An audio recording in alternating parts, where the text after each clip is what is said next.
All right, we're back for the third and final match of Versus Live today, where we will be pitting the Rakdos Midrange deck from Jody Keith that won Grand Prix Memphis at Magic Fest Memphis against Esper Control. This is Rob Paisano's list from Grand Prix Memphis as well. I believe it's 16th, 15th, something around there. He was back into the top 16, so one match away from that top 8. Right. There's a couple Espers in there. 15th, yeah, see. Thank you, Rob. So a strong showing from Rob. This is the person who helped me play a Blue Moon back when I played that. I believe also either top 16 or top 32 Grand Prix with that deck a while back last year. So strong player, good with some control decks. Sort of no-nonsense Esper list. Is playing a 27th land, and that is the white Memorial land, whose name escapes me. Glory? Memorial to Glory? Sounds right. That sounds white. Correct. Yeah. Sounds about white. Yeah. So we got an extra land. I like extra lands in my control decks. Well, I like specifically extra lands that have a caveat, an extra added ability, something that pays you off not only for just playing the extra land, but also if the extra land would be part of your flooding scenario, just pop it off. Do something cool with it. Yeah, make some 1/1s. Protect your Teferi. Yeah, make some 1/1s that protect Teferi, or make some 1/1s that attack an opposing Teferi that minus on your Teferi. Yeah, smart. Big brain. Plus, Kaya's Wrath, gain 2 life. Nice. Turn my land into 2 life. Love it. Yeah, sometimes. And I mean, there's a lot of little things to love about one Memorial to Glory. I love really convoluted ways to turn one resource into another one because that's the one you really need. So I'll sack this land and make some 1/1s, and then Kai's Wrath, I'll gain 2 life so I don't die to this top deck bird spell with another dead next turn. Yeah. I love doing things like that. So I'm in for that. Let's this is going to be some long games. Yeah, so let's just go ahead and start battling. And if y'all have any questions, we'll get a queue going. Rob, just write down your favorites. If you have any questions, make sure to @SCG Tour in the chat. And Rob will pick his faves. I'm on the play because I can't win a game. Baby doll. I'm keeping. Santa's not great, but I think it's a keep. All right, I'm gonna be if I start winning, I'm hamming it up. I'm just letting you know because I gotta feel something. You don't need to let me know. I know how this works. We've been doing these videos for a long time, Todd. All right. I feel like I'm gonna draw another land at some point anyway, so let's discard that one. Ooh, we drew the best one, the newest. Rob, let's get the newest addition to the deck, right here. Well, can you see it? Can you see it? Okay. Oh, yeah, we got it. I drew the best possible. No. So. Okay. Attack. 18. All right. I'm gonna play chain of Whirly Boy. 17. Your turn. Upkeep trigger. All I can say is I know that's Patrick Sullivan's least favorite part of the deck now. Wow. Fine. Was he in the chat? Bastard. No, at the open he was so happy that it was a Cinder 12. All he had was Cinder Barons. All right. I think we're good on pressure here. We're just gonna kind of sit back and force Ross to do something, I think. I mean, he put Thought Erasure in the graveyard and held up this. My guess is he has Absorb, so I really don't want to cast anything until he taps out. So, let's just go Rakdos Guildgate. So go. Hey, Mr. Kaya's Wrath. Yeah, I'm under too much pressure. I think I have to. Yep. Oh, I forgot to trigger the search. This is definitely going in the graveyard. Sure. But they give lifelink. So I'll go to 10 and shock for this Water Grave, and then Kaya's Wrath. Okay. Pass the turn. And now Todd plays like Siege Gang Commander or Rekindling Phoenix. And yeah. Man, you called it. Your turn. Land take. Oh, once Search again. for a scout. Come on. That's going in the graveyard. Come on, too. chump. Champ. Not good at this. Champ, not chump. Pass the turn. All right, let's see if he can answer this Rekindling Phoenix. Go to 6. That doesn't sound like an answer to me. Now, again, I don't want to let him absorb anything, so I kind of just want to say go. But if I do say go, there's a chance that I get into some trouble. Nah, we'll just wait. Continue to burn. Okay. Well, on your end step, I'm definitely jumpstarting this Chemist's Insight. I'm not sure which card I want to discard. Okay.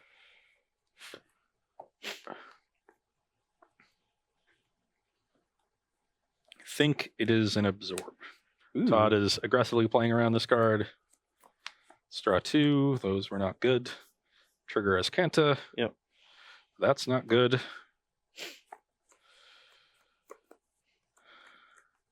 I will Thought Erasure you. All right, Reveler, Actually, 2 Carnarium and a Shock. Or 2 Carnival Carnage, not Carnarium, sorry. I will take a Carnival Carnage. Okay. Surveil. Put that one in the graveyard. Pass. Untap. Draw for turn. Attack for 4. 2 life. All right, I will attempt to put a Carnage on the stack targeting you. Would you like to respond? Absorb. In response, I'll shock you. Yeah. Got him. I Play perfectly. I guess I'm supposed to, I have to take the shock.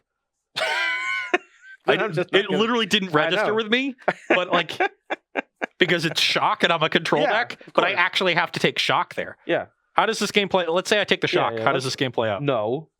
You won. I won a game. I'm giving you the win. I just want to see if like All right, so you take the shock. Yeah. My hand is this. you probably just don't fire off anything again. This. Yeah, then I just say go. You're at 2. Yeah. Your I'm turn. at 2, and I go. Yeah, that's not good. Unfortunately, Carnival cannot just deal damage to the player. Because I could go like Dire Flute, and then Scooter's happy. Thanks, man. You're the best. All right, here it is. Activate Azcanta. Sure. I have to find a contempt tier or I would be dead. Yeah, miss. It's like didn't do much of anything in the early game. Todd played enough creatures that I was forced to wrath and resolve the card I couldn't answer. Pretty textbook. God, just played perfectly. Yeah, and then just didn't cast spells into Absorb to make sure that like the pressure was too good. Yeah. That's one of the weird things about Absorb is that it kind of feels bad when you have it and your opponent plays around it. But at the same time, they're not playing anything. So like that's fine. But like I think we've played Absorb decks probably 5 or 10 times now on Versus Live since then it was like previewed. And I think we've cast a grand total of like 4 Absorbs. Just because we always try to play around it and then they just rot in your hand. But if they were like Sinister Sabotage or whatever, like it's the same thing. Like you can play around it if you want to. Yeah. It's just the 3 life is so much more important than Surveil 1 that I am unwilling to give you the 3 life. Yeah. But in turn, that actually fundamentally makes it a better card than Sinister Sabotage, even though you would get to cast the Sinister Sabotage. Yeah, I completely agree. I think that's an underrated part of the card that people misevaluated when it was first previewed. And it, the things change if I just have a cast down for that Chain Whirler, then I can take some 2s and set up. So Right. Todd's probably forced to start playing spells and I get to Absorb. Yeah. That's why it's really important to not fall behind early when you're playing Counterspell deck. Because then I just drew a bunch of expensive Wrath of Gods, Thought Erasures, and Absorbs. Mhm. And those are just all my worst cards when you fall behind. Do we have any queued up or nah? I don't really have any. Okay, unfortunately. we'll just go to sideboarding. Please ask some questions. We need some We need some things to talk Masteus about. level questions here. Yeah, and we Yeah. need good ones too. Not what about Mardu? What about it? They don't call it Mardudu for nothing. All right, Next we're gonna question. get sideboards ready for game 2 of this Esper Control versus Rakdos mid-range match. We'll be right back. All right, we're back here for sideboarding. Ross is still trying to finalize his. We were talking about it on the break. We're gonna go over mine real quick while he figures his out. For my side of things, Lava Quill obviously not a big hit in this matchup. It does kill Thief of Sanity after sideboard, but we're kind of hoping that Ross just doesn't draw them. Basically, if we leave in a bunch of dead removal spells, we play some games against Esper Control where if they don't draw Thief of Sanity, we just get stuck with 1 or 2 dead cards in our hand, and we just end up getting buried by Search for Escanta, Teferi, things like that. Goblin Chain Whirler's impact also pretty negligible in this matchup. I am keeping in both Rekindling Phoenix and Siege Gate Commander because they're just kind of hard to deal with, and they require very specific and very different answers. And then we're cutting 2 copies of Carnival Carnage because it's even though a 4-mana Blightning, like deal 3 to the opponent, make them discard 2 cards, it's not a bad card in this matchup. The real reason why you play split cards like Carnival Carnage is because both halves are good against different matchups. But because of their split card, they're actually just inefficient at what they're doing. And Carnival Carnage, I think, is just a little bit worse than Shock because Thief of Sanity is so strong in these matchups. We're going to be doing that. And the cards we're bringing in, one Ingrath Flame Chain, it comes in every match. I don't know why it's not in the main deck. It's a great card. Theater of Horrors is a phenomenal sideboard card against control. Duress, obviously very good. And then War Boss is a way to provide a lot of pressure for very little investment. Yeah. On my side of things, we are going to bring in the Thief of Sanities. There are some potential for Todd having things like Shock and other good removal for it, but I want Todd to be forced to leave in cards like that for the same reasons that Todd just explained. The Lyra is obviously great. Like that deck just doesn't deal with it well, like in dominated board. Yeah. Or just like check a Phoenix and just you gain 5 life as they slam against each other. Mm-hmm. The question is what reactor cards I want to bring out. I've decided on the negates. I think are the easy ones. You don't really want counter spells in matchups where your opponent's bringing in a bunch of discard. Yep. And negate doesn't hit a lot of things anyway. A lot of Todd's high-end threats are creatures. There's just the one Angrath for Planeswalkers. There's like the Eldest Reborn. There's a couple negate targets, but not a lot. And we've got absorbs to cover things there. And we need to bring out some of our removal. I've chosen to bring out Cast Down. I think if it weren't for Theater of Horrors, I would bring out all the Mortifies and just leave in the cheaper removal and go from there. But you need Theater of Horrors is such a powerful card that you need to answer that I think you need to leave in Mortify. That makes Cast Down the next worst. Chain Whirler is not a card I'm super worried about. I like the life gain on Moment of Craving. It deals with everything else. And then I'm trimming 1 Kaya's Wrath. I don't think you need all 4. They're not going to be great except for really answering Siege Gang Commander. So you don't need a ton of them. Honestly, like it's possible that Cry the Carnarium is better. Maybe. Well, it doesn't kill Phoenix. Oh, I guess that doesn't kill Phoenix either. I mean, if I'm cutting Chain Whirler, but I don't know if you can sideboard in such a way where you're just going to get destroyed by a Chain Whirler, though. I mean, I've got Mortifies to answer Chain Whirler and Lyra and still. I'm going to still. I don't think Cry Carnarium is that bad. Yeah, by any means. I also like that this card can like if I cry the other creatures away and then just like Moment of Craving the Phoenix, I can answer it that way. Yeah, no, that's fair. It gives me a backdoor answer to Phoenix. I'm gonna try some cries, and then we got this. We got to bring out 2 more. Yeah, so I guess I'll bring out 1 Absorb and then a second Kaya's Wrath. How about that? Sure.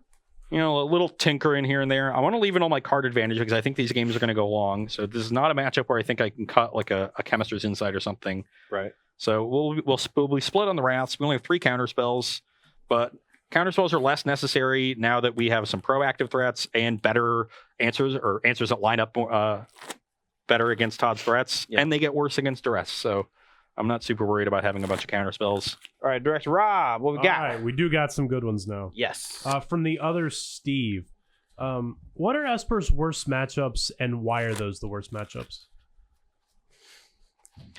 I don't know if when you say worst matchups, you make me think of matchups that are really bad. I don't think Esper has any matchups that are really bad. I just don't think Esper is that good against anything. It's just mediocre across the board. To me, it's a lot like you said.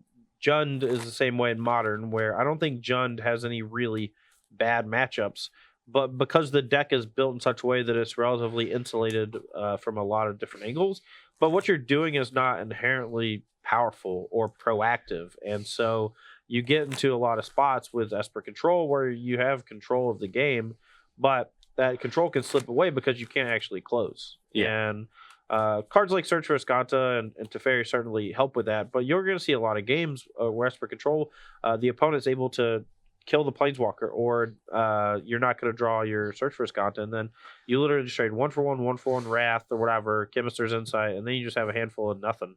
And you draw a couple extra lands because you got a bunch of them in your deck, and things unravel from there. So, the book is that like Esper is, pretty good against Sultai, not good against Mono Blue. I think it's overrated against Sultai and underrated against Mono Blue. Right. Both matchups are closer to even than the book. Everyone thinks that Mono Red beats Esper. I think Mono Red beats nothing. So Esper is something. So Mono Red is behind. Absorb against Mono Red? Yeah. Because holy God. Yeah. They have Moment of Craving in the main deck, Vraska's Contempt, Absorb, and you want to beat them with your burn deck? Yeah, you want to skewer their critics? Yeah. Okay. Sure. Next question. No, sorry. From Hysteus, actually. Hey. What do you think of the Gruul deck's position in the meta? They said they were surprised to see it in the top 8 of the GP, and they were wondering what its good matchups was. You and me both. That's a deck that I don't have a strong read on. My read as to the deck is not that good, but the card that I think carries it is Rekindling Phoenix. It's very well positioned. Scott Lipp is under the impression that it's the best deck in the format, or at least the best deck that no one is playing. He has used it to hit a pretty high rank on Mythic and Arena. He's done like pretty well in a couple live events with it, and I'm inclined to agree. Like, I've played against it a couple times in live tournaments, and it hits hard and fast. And if your opponent is like draws the wrong removal at the wrong time, or they're just slightly unprepared for a 5-mana 4/4 Flying Haste Dragon or whatever, like, you just get to steal some games from people. And I wrote about a version of this deck in my article last week, and I think that some of the split cards in the deck are quite good. Collision Colossus gives you a way to handle these. That card I think is great. Yeah, the card's fantastic. Great. Allows you to, like, mess up some flyers, and then, or if you're playing a matchup where it's not, you just get to pump your creatures and swing for just a bajillion damage. And a lot of these mono blue decks or whatever, they're just kind of sitting on their hands, and then you just like play a Gruul Spellbreaker and give it +4 and they're dead. Yeah, I bet that deck is very good against mono blue. Yes, absolutely. I bet you're behind against Sultai, but you can just run them over. Yeah, you can run them over. You have some flyers. You have Phoenix and Phoenix you have Hellkite. And on top of that, you have the Colossus to give your creatures like that big boost in combat, and they're tapping out like every turn. And so, like, what I've learned in the last few months of playing the standard format is that your opponent can basically never sit back and wait for you to 2-for-1 yourself with a combat trick. And combat tricks are actually not that bad. Integrity Intervention, I think, is quite good. And I'm very surprised. The only reason people aren't playing it in the Boros decks is because there aren't Boros decks anymore. There are Azorius decks. And I think that, like, I have been blown out multiple times by Integrity, and I just think Colossus might just be really good. Okay, no, I'm coming around now that I think that it's good against mono blue. That's a good place to be. You're not that bad against Sultai. I think you're behind. Sultai generally is like, but mainly because of the Hostage Taker, Ravenous Chupacabra part of their deck. Like that matches up so well against your threats. But you do have Phoenix, which is really good. So you win a lot of games that way, and any games where they stumble because their mana base isn't great. Mm-hmm. Esper is probably not that great a matchup, but again, still close because Esper is not great against anything. And then your mono white matchup is probably pretty bad. So that's not a bad spread of things. So being the best deck that people aren't playing, the deck is probably much better than its percentage in the metagame. It's certainly better than mono red. Okay, you're on the play. How was your opener? Whew, I'm not used to this. It is not very good. Oh, wow. What a savage. I didn't even do anything to you. I won a game. Okay, I'll give you a shot. All right, man. Go. Ross will give you a shot because he already secured the marbles. Yeah. Watery Grave. Yeah, I'm playing Did you with keep house a money. bad hand just because of that? Yeah, it got better. Nice. All right. in my one draw step. Treasure map. Okay, that one wasn't as good. Thief. Oof. Thief of Sanity.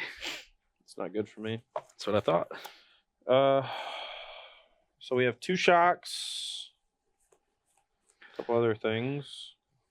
How can we actually get back from... This is the powerful thing about Thief of Sanity. I am under the 8 ball immediately. And I don't really have a good way out. I'm not sure if I've triggered Thief of Sanity yet. Well, it's very powerful. You usually win when you do. I beat someone who triggered it, I think 4 or 5 times with mono blue. They were playing Esper. I got very lucky. It's worse against mono blue just because the spells are so weird. I actually think it's really good against mono blue because the body is super good. That's fair. Too. Like, you cast it when they have the obsession up and the protection, and they're just like, well, I guess I could trade, and which you're happy to do. It's kind of like Night Veil Spectre against mono blue Devotion.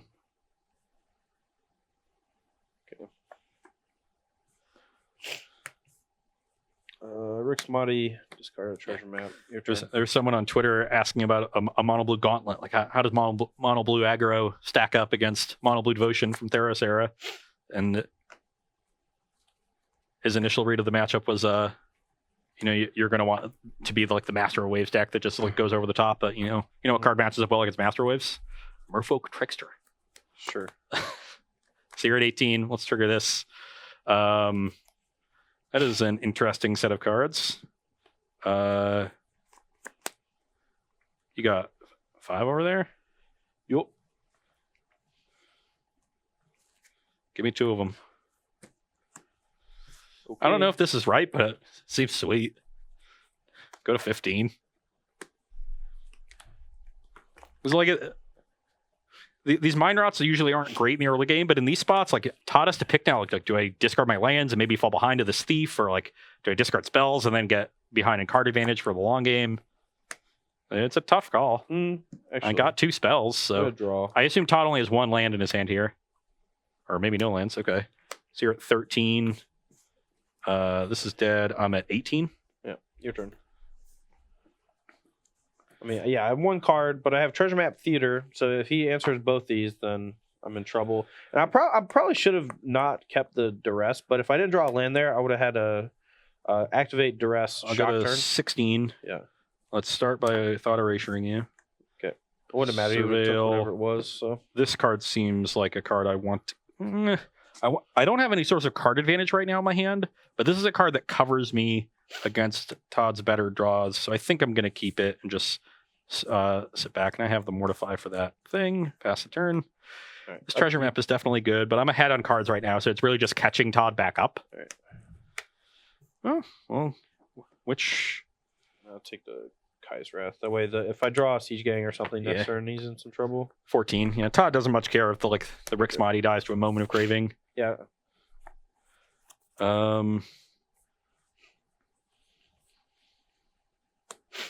Pass.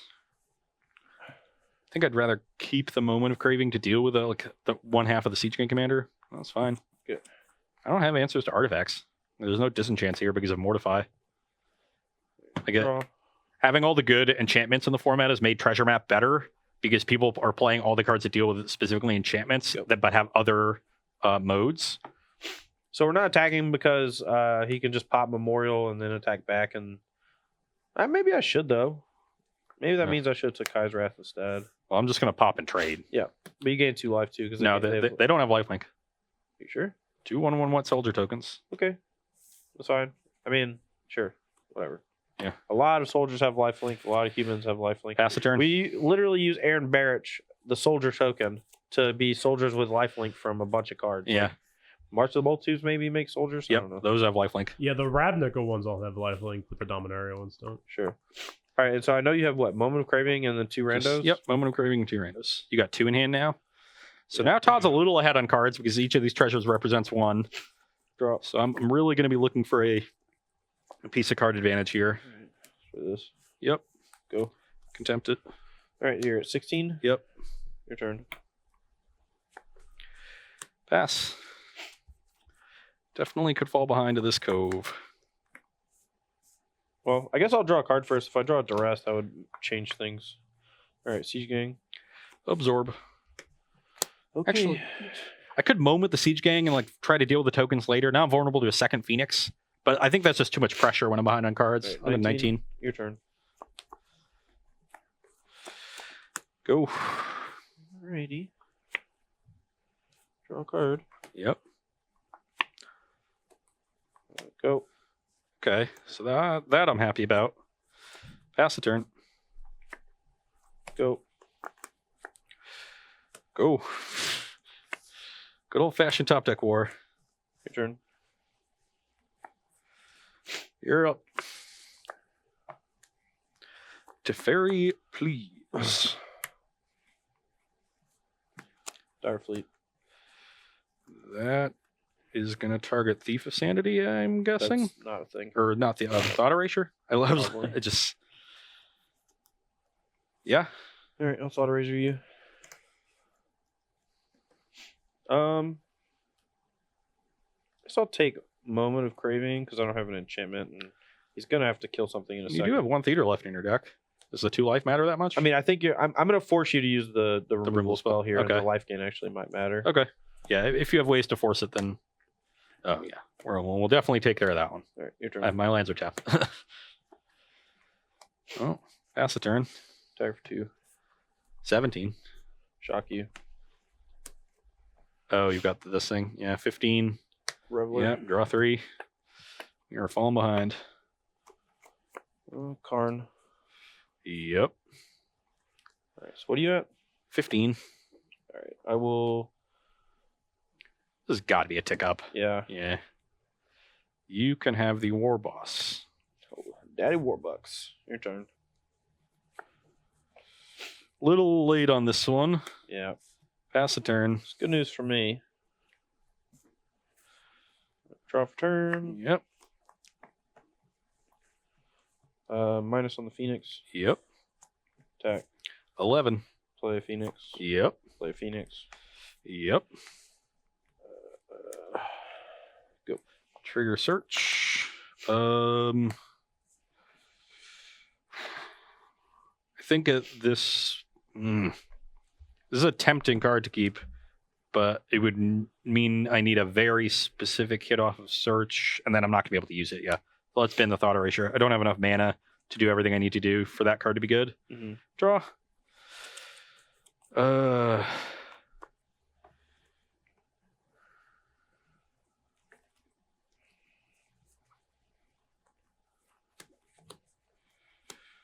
Activate Escanta. Mm-hmm.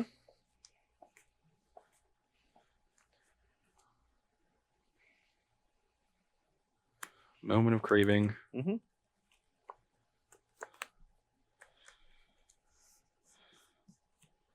Cry the Carnarium. Cry. And then I'll moment one of the Phoenixes. Gain 2, go to 13. That stems the bleeding a little. That's pretty good. Pass the turn. Yeah, I was hoping to find the second Cry, which would have been So the... you're at 17? No, 13. 13? Oh, did Yeah. I miss it. You missed, yeah. I guess. Double Cry there would have been nice. Yep. You have one card. Do I know it? You do not. All right, let's take up Karn. You can have the land. Let's play it. War Boss. Yep. Great. Attack. Play another Phoenix. Go. Ugh, I'm at 8. I'm just under too much pressure from too many different angles now. All the Phoenixes. Actually, I'm gonna play this too. Sure. Go. Yeah, now I'm drawing the Teferis I needed earlier. That's kind of what we were talking about, right? With the Ooh. Oh, that's non-creature. I got excited at first. Like, yeah, I can't take that one. Yeah, this is all the card advantage. Just coming in the wrong order. Right. There was a window where the card advantage would have been really good. Instead, I drew a couple lands at that point. And this is the danger of being a reactive deck. Like, you need the right cards at the right times. Just didn't have it. Fell behind to Todd's myriad of card advantage sources. I think that might be the first time I've ever beaten a Thief of Sanity to hit me. But luckily, I just drew the answer immediately. Like I drew it actually off the Rick's Mighty Reveler. What time is it? We got time A quarter for of. It's going to be tough for a game of this match that could go really long. We could just Yeah. have some chat time. What do you think? Chat, you want to see another game? Wait, how many questions we got, Rob? Look, we got some good ones. I've got 2. 2. No, I don't know how long they'll be, but Let's get those. Maybe we'll get some more. We're going to try to do a little bit of extra chat time today. That's fair. all right. But, well, actually, hold on. Before we get to, sorry to interrupt, but before we get to chat, let's just end this matchup. We'll summarize this a bit. I'm not surprised that this matchup goes this way. I think Me either. it relative to grinding against Sultai versus grinding against Esper, you're a lot better set up against Esper, Yeah. even though you don't have answers to Planeswalkers. You have good ways to pressure Teferi. You have a good early pressure, which forces me to have things all the way up the curve, which I did, but then I just didn't have everything. I needed one last piece to cement that game. I was ahead on, say, turn 5 or 6. Just didn't have the Teferi or Chemist's Insight, or Escanta to pull ahead. And then your deck is drawing so alive, Right. because all your early 2-drops that are pressuring me that I need to have cast downs and moment of cravings for are really good late. We saw the second mode of Rick's Mighty Reveler come up multiple times there. Yep. It becomes just a bomb in the late game while being a serviceable 2-drop that fixes your draw early. You know, we saw the Direfleet Daredevil, Thought Erasure, a key card out of me. I could have had Mortify. That would have at least probably would have dealt with the second Phoenix there. Right. You know, I would have had trouble against the Theater at that point, but I've got to hope that doesn't come up. And like you have Karn to draw to, which was a stellar draw. I don't have that many contempts. You've got a couple Planeswalkers. I mean, the trick is that almost all of the threats that I produce require either a hyper-specific answer or require 2 cards. Yeah. And they're all different answers too. Right. Like you saw there was when I had the multiple Phoenixes, like you need to have Cry Carnarium ×2 or Cry plus Wrath or just double Wrath, and any of those spots, if you don't have all of it, you're just going to lose to the 2 Phoenixes. And then even after that, like I still have a Karn active, multiple cards in hand because of the velocity generated by Rick's Mighty Reveler, as well as just like the treasure map when it transformed. Like we were in a stop and go match where I just drew Direfleet Daredevil, was able to Thought Erasure to make sure the coast was clear, take something. The top card was my Rick's Mighty Reveler off the Thought Erasure scry, and I'm like, all right, here's War Boss, you have to kill it. And then my next turn, my hand is empty. I draw 3 fresh ones, hit a Karn, Phoenix, and snowballs just so quickly. Right. And I think that you're just going to see that a lot in this style of deck against control. And they're just going to be presenting you sometimes with so many different types of threats that if you don't have the right answer, it gets out of control. If that's the case, then I think from the control side, you need to use your life total as a resource as much as possible in order to get your card advantage engine established. Right. Because you need to be ahead on cards and dig through your deck to make sure you're prepared to handle all these different angles. And if you get ahead on cards, then sometimes you can start absorbing. That buys you even more time, even if your life is a little low from the early game. So maybe I need to go away from things like Moment of Craving and hope to just clear up those early Revelers in Kai's Wraths and Cries later in the game. That could definitely be one way to approach the matchup. Thief is another way to gain card advantage, so I like having those in the deck. I mean, I don't mind the some number of 2 mana removal, because you need early on to, like you said, you need to use your life total as a resource, but you also need to protect yourself. Like if you let me hit you a couple times with those small creatures, like we saw in game 1, all I did was play a 2-drop into Chain Whirler and attack, and then force you to Wrath, and then I followed up with a Phoenix, and then I killed you. You were dead. And if my 2-drops are that important, where they basically equate to 6, sometimes more damage, and they kind of force your hand, or at least put you in bad spots, like you have to have some way to interact with them outside of just having to cast your Wrath and tap out. And if you don't interact early, then your counter spells, which are your best catch-all against this wide range of threats, become bad. So you don't want to fall behind there. But then if you try to be counter-heavy to catch all these different threats, your dresses become really good. So you're just attacking this matchup from almost every angle possible. Yeah, we have weird permanents that are tough to deal with in Theater and Treasure Map, as well as a couple of Planeswalkers with 1 Angrath. All of which generate tons of card advantage. Every one of our creatures can effectively give us 2 lives, or cycle a dead card, or be a big burst of card advantage later on. War Boss is kind of the exception, where if your opponent doesn't have that cheap 2-mana removal spell, it functions like our Thief of Sanity in the matchup, where if left unchecked, it just goes like just super fast and killing your opponent, kills them in like 3 or 4 attacks or whatever. So if you have a duress to take the early removal spell, you can just force them to cast a Kai's Wrath on 4 against just Legion War Boss, and then that opens you up to Rekindling Phoenix and to Siege Gang or a Planeswalker, and then you just kind of ride that high over the course of the next few turns. Yeah, and the issues against the Sultai matchup is that they have ways to gain card advantage, that those small little bits of card advantage that you're getting with Reveler, they're getting with the Explore creatures, but they maintain parity on the battlefield with you, so that you're not getting ahead there. And then they have better sources of card advantage in the late game than you do in Krasis and Vivian Reed. And the Krasis also represents this body that's tough for you to deal with and applies a lot of pressure going along. And then Finality gives them this one burst of tempo advantage dealing with all of your things, leaving them usually with 1 or 2 big things to start attacking. Right.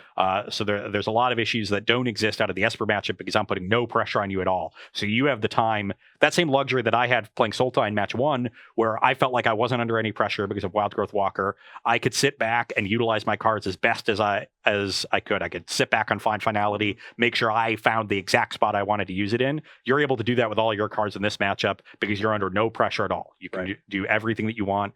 The only time you're under the gun is when I have Thief of Sanity or a Teferi that's about to go unchecked. And that doesn't happen that often. You found the answer for the Search Thief. for Escanta. If you had Search on 2 or Teferi on 5 after going answer, I would have been in some trouble. Because after I killed Thief of Sanity, I literally just had a Treasure Map and a Rick's Mighty Reveler and a Dress in hand against your 4 mana 6 cards or whatever. And I was able to just leverage that small advantage of the treasure map into basically putting myself back into the game because you didn't have that huge Punisher card or that big burst of card advantage that the Esper decks sometimes have with Chemisters or Precognitive Perception or Teferi. Yeah, and you'll lose the games where they go to Cast Down, into Absorb Your Spell, into Contemptor Phoenix, into Teferi, and you have to. But you're fine losing those games. You're putting them to the test every single turn. If they pass every test, good job. Yeah, assign them that slip and move on. Yeah, and that's and again, that is what happened against the mono blue deck. I was putting you to the test where you had to have the answer for this, the answer for that, the answer for this, and when you check all the boxes, and the mono blue deck is very good at checking those boxes. Things can go pretty bad for you. And anyway, let's move to some questions. We got a few minutes left in the broadcast, and I'm sure Histeus has got another sweet one for us. I haven't seen one from Okay. But they might a minute, I don't know. My first one is, so you were talking about adding Memorial of Glory to the Esper deck. Now there's also a spell in Standard which is somewhat similar to that in Depose Deploy. And then what's your thoughts on, if you're adding a card to the deck, adding a land that has that effect versus adding a spell at a similar mana cost? I'll say this. The deck kind of wants 27 lands, but it also can flood out. And having a land function as a spell is always going to be preferable to playing a spell that does the same thing or something very similar. And Depose is not a strong enough half of the card to justify playing it in this deck. Now, I do think it's quite good in the Wilderness Reclamation decks that do want to splash white, because it functions as that kind of early fog-ish type effect that cycles, as well as acting as a potential win condition as the game goes along. And having a card that dual wields as protection and a finisher in your deck is pretty good. And but I don't think it belongs here. Yeah, I mean, the mode you're playing the Memorial for is the land first. It's going to be a land 95% of the time, 90% of the time. So when you look at Depose Deploy, usually you're playing it more for the deploy mode. Now, granted, I think the Bant Nexus decks that play actually depose more often than not. So that's a little bit different. But the best of all 4 modes between those 2 cards, the best one is ETB tapped land that makes white mana. Yeah, and that's the mode that is going to be used 80% of the time. So the Memorial's the better card there. All right. And then one from Magma Head. What do you think is the best Nexus matchup if you're trying to attack just that metagame?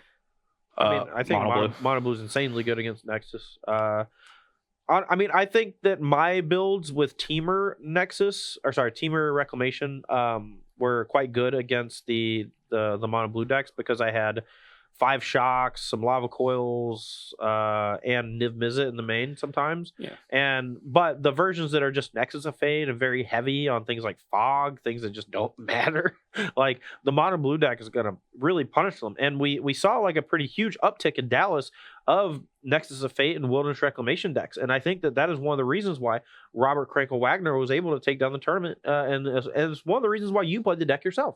Yes, definitely. We got to this point where Sultai was the initial deck, and then Esper was the first thing that came up during the Team Open as a foil to it, because the Sultai decks were still a little bit too concerned with beating mono red, and so the Esper decks were able to capitalize. People weren't prepared for Thief of Sanity out of the sideboard or aware of it.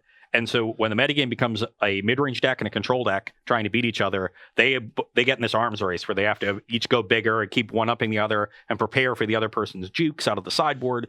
And when 2 decks like that at the top of the metagame get caught inbreeding to fight each other and fight mirror matches, that's when you see the aggression come in, or the decks that just ignore that kind of attrition magic and go over the top of it. That's what Nexus does. So the Nexus decks were pretty successful there because these decks are trying to fight each other, though Negate and Duress are still pretty good against the control decks. So Nexus didn't get as good, but Mono Blue is the real winner because it is able to capitalize off of decks that are making themselves worse in the early game, but also beats the people who have chosen to try to go way over the top as well and have a great matchup there. And that's one of the reasons we've seen Mono Blue first emerge, and then we realized the deck was better than people initially thought, because let's face it, on paper, the name.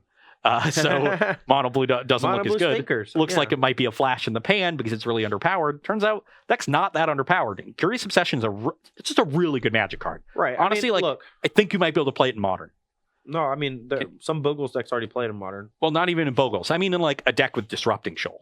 No, and that's fair. And Can you think about Curious Obsession Disruption Shoal? Sounds great. I mean, you already have Curiosity does something very similar. But No, the people have done that. so I'm saying that. I'm saying that you're right. Yeah. This has already been tried. It was not quite good enough, but Curious Obsession might make it good enough. That +1/+1 is so important. Yeah. Here's the thing. Curious Obsession is it's just a whole new ballgame, you know, and you put it on, like, you're literally playing 16 bad cards in your deck because you get to play 4 of one of the best cards in the format.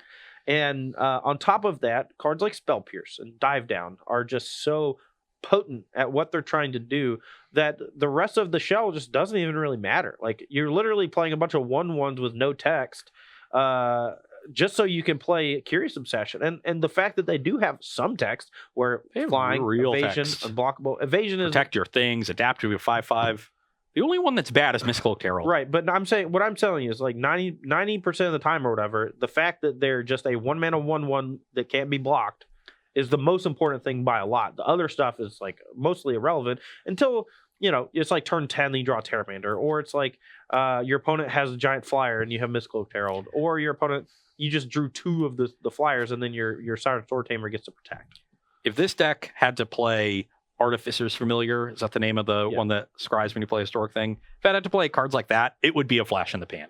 It's the fact that you have enough actually good 1/1 flyers. Terramander's is a good Magic card. Storm Tamer is a good Magic card. Mm-hmm. Like, Wizard's Retort, when you have enough Wizards, like being Counterspell a significant portion of the time, good Magic card. Yeah. Counterspell, pretty good. Yeah. Merfolk Trickster, like, just underrated, good Magic card. Does a lot of different things. None of them are super flashy except for, like, eating a Terramander, which is awesome. But it does a lot of different things that are all really good. So I'm a big fan of the, like, I think these cards, they look unassuming because they're small creatures, but they're actually just good Magic cards.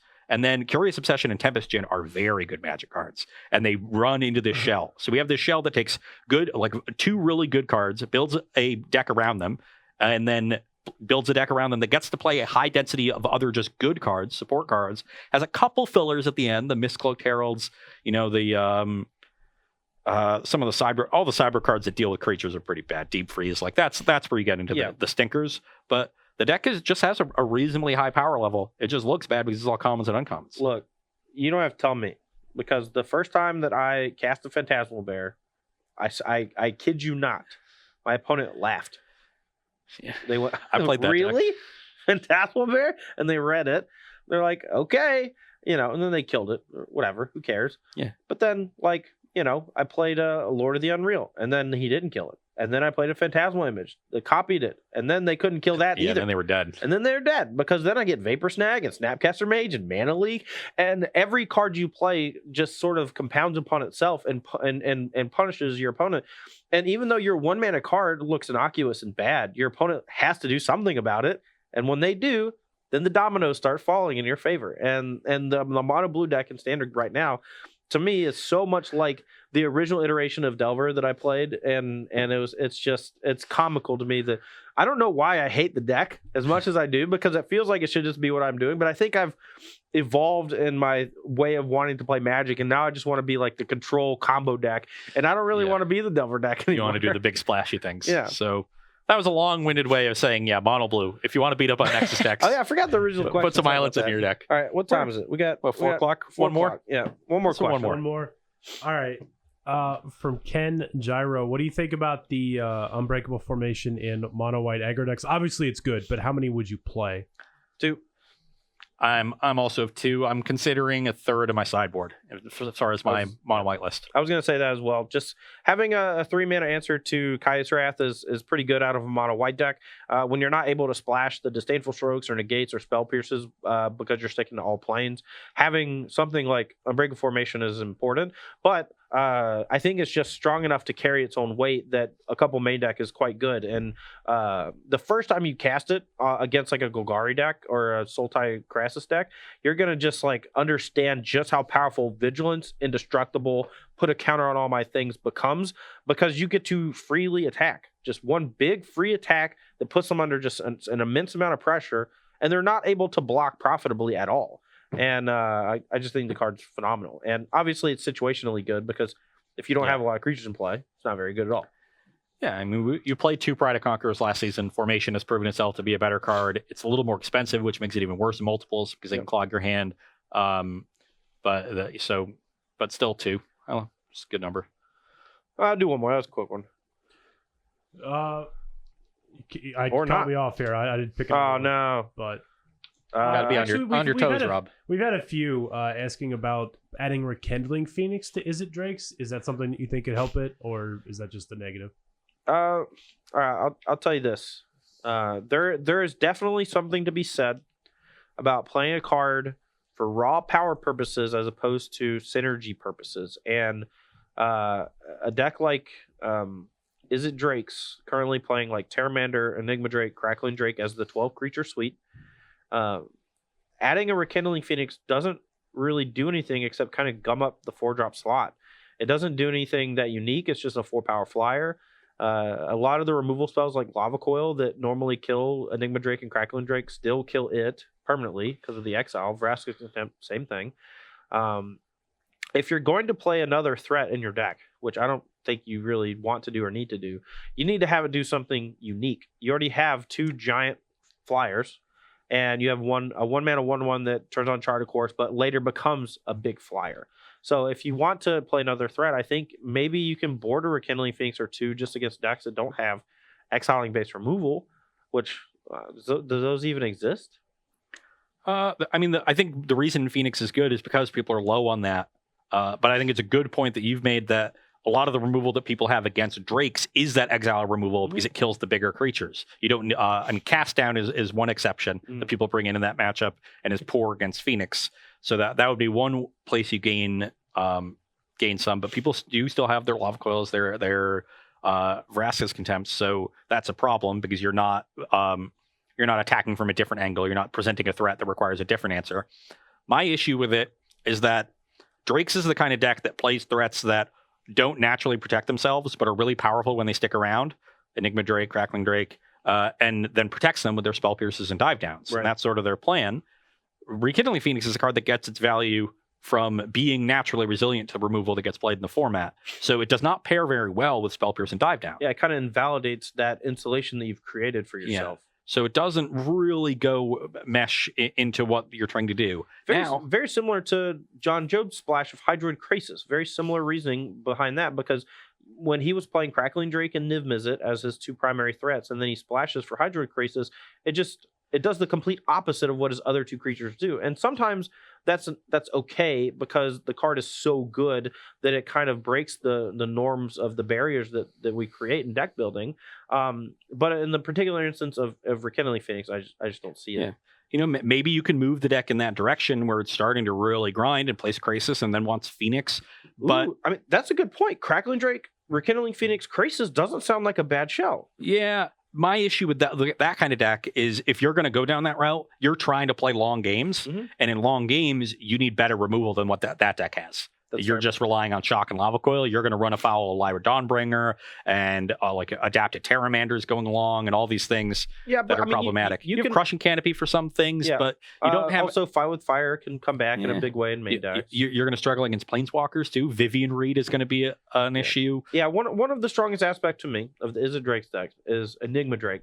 When you pair that on turn 4 with a Dive Down or a Spell Pierce, a lot of times you get to untap, attack your opponent for a huge chunk of damage, and then follow it up with another one or Crackling Drake. And that's when you turn the corner, because the Enigma Drake on turn 4 allows you to double spell in such a way that it puts your opponent so far behind, they're not able to catch up anymore. And they're going to be stuck answering things one turn behind what they need to be answering it.